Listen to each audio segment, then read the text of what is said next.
Hi everybody. My son Josh got me this Lego Succulents kit and I'm very excited to build it. I actually opened the box already and started to get the pieces out, but I wanted to show you my build. So it actually has 3 books and I'm just working with book 1 right now. It's pretty cool because it's going to end up building 3 plants at a time, and there's 9 plants altogether. So we're going to build these first 3 plants right now. But the first thing that I like to do is sort out the Legos. I don't know about you, but I think it's important to have them all sorted out so that when I'm building, I can find what I'm looking for really easy. So I'm going to go ahead and sort all of these.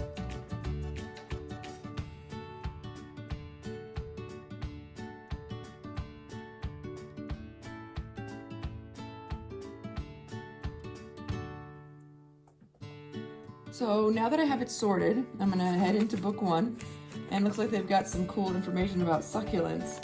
And the one thing that I really like about this set is that I can build all the plants separate, and then I can hook them or not hook them together, which is really cool. And they sent me a little Lego undoer tool too, which we never had when we were kids. We used to bite them. Anyway, so I'm gonna start with 1 flat black piece, and then this little cone jobby. Gonna go right there, it looks like. Oh, I'm gonna do that 4 times.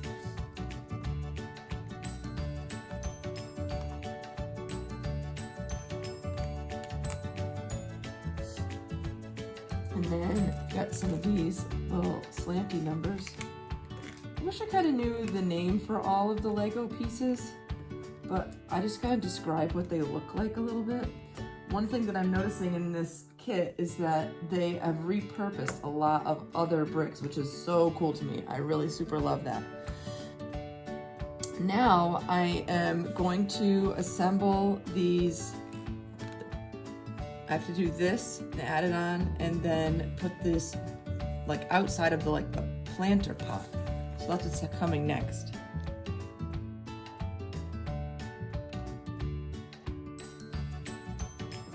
So now that I've assembled like the base and the pot, now I am heading into the next page, and it looks like these little couch pieces are gonna make the top of this pot part. And so I'll do that next, and then I'm gonna make some little leaves that go in the corners, and then start to make the part that holds up the rest of the plant.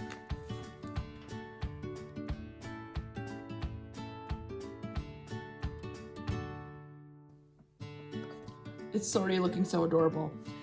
The next steps are that I need to make kind of the middle of this little, I don't know, succulent flower.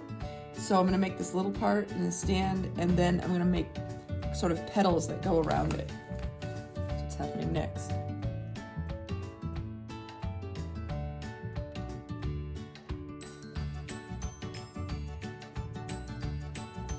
How adorable is that?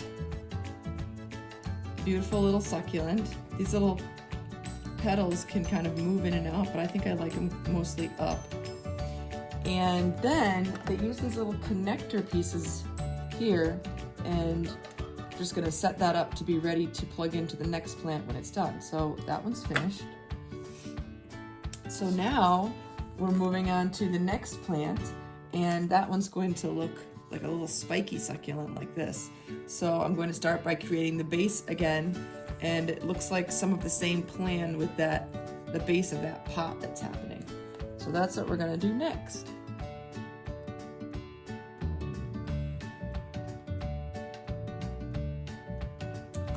Okay, so now we're gonna use those little couchy looking things again to make the top of the pot. I like that they all have that same look about them. That's neat. Kind of connects them together at the end. And then it looks like we're making sort of a stem that goes up the middle to hold all those little leaves. So that's happening over here.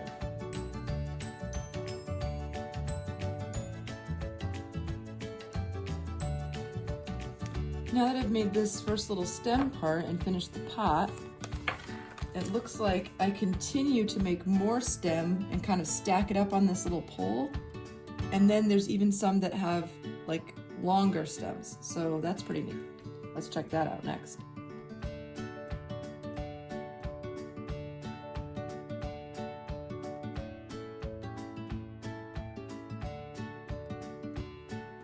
I love that these articulate so that we can move the leaves the way we'd like them. That's pretty cool.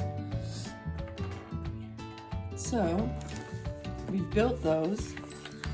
The next page is telling us to take that and we're going to continue building onto it, and then we're going to add it into our plant and start adding some leaves.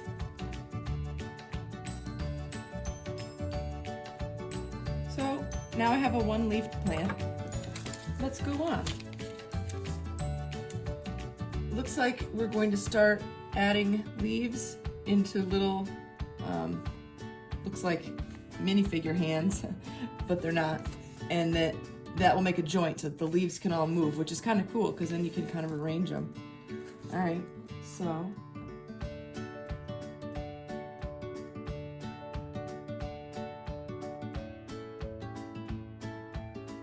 You can see that all the little petals can move now the way that, so I can arrange them the way that I'd like them to look. That's pretty nifty. Then, the next thing we're going to do is add some larger leaves for the bottom part, and then finish it off and add it to its base.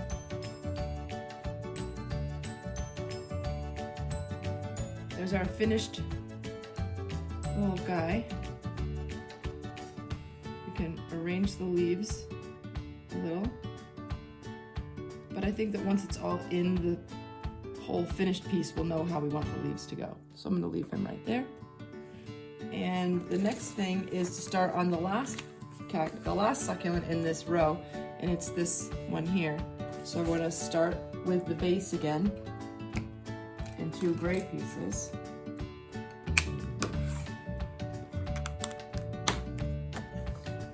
And let's see what's next. So now we're creating more of a base, and then doing the whole couch thing all over again.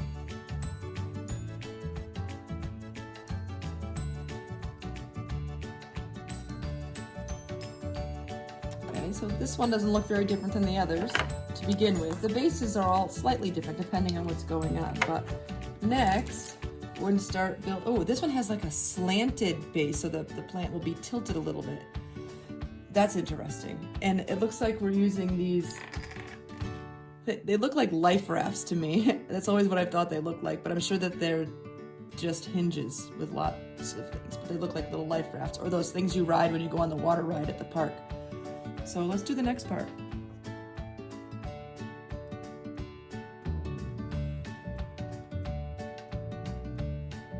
Okay, so next we're going to attach this and then start building the center of the succulent, and then start building out around from there.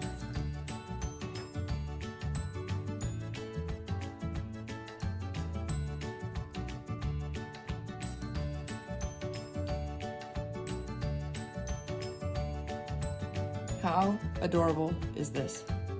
The little petals move so that you can open it or shut it, and it tilts, which is cool. I think that'll be helpful when it goes to put in the garden.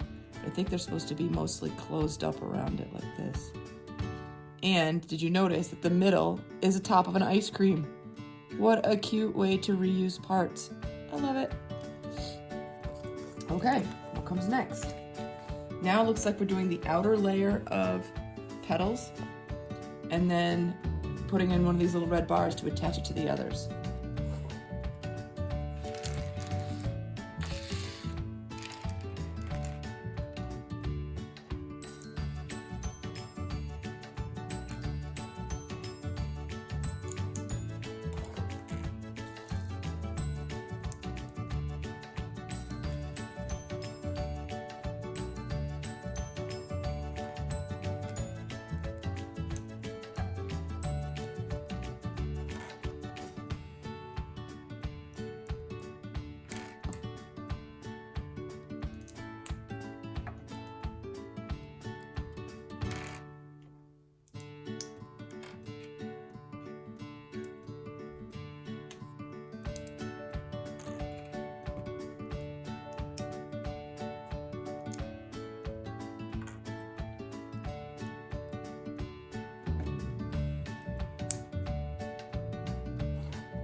So, got to see that one in regular speed.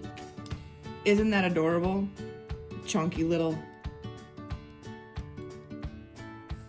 This is called hens and chicks. Hens and chicks plants are called this because they can quickly produce a lot of babies. They make a lot of babies, so that they just all of a sudden have a whole bunch of little babies around them, just like a hen and chick. Let me go back because this book must tell what the other one is supposed to be as well. Oh, this is supposed to be an aloe, which is very cool. I have an actual aloe plant. So that makes a lot of sense to me. And this first one that we made is Orange Echeveria, also known as the Orange Monroe. Adorable rosettes in varying shades of green and orange. So that's cool. Yeah, it looks just like real ones. So finally we get to put these together. This little red peg goes into the side of the hens and chicks. Then that goes into here like this, and this goes into here like that. What an adorable threesome. This is gonna look so cool when it's all done.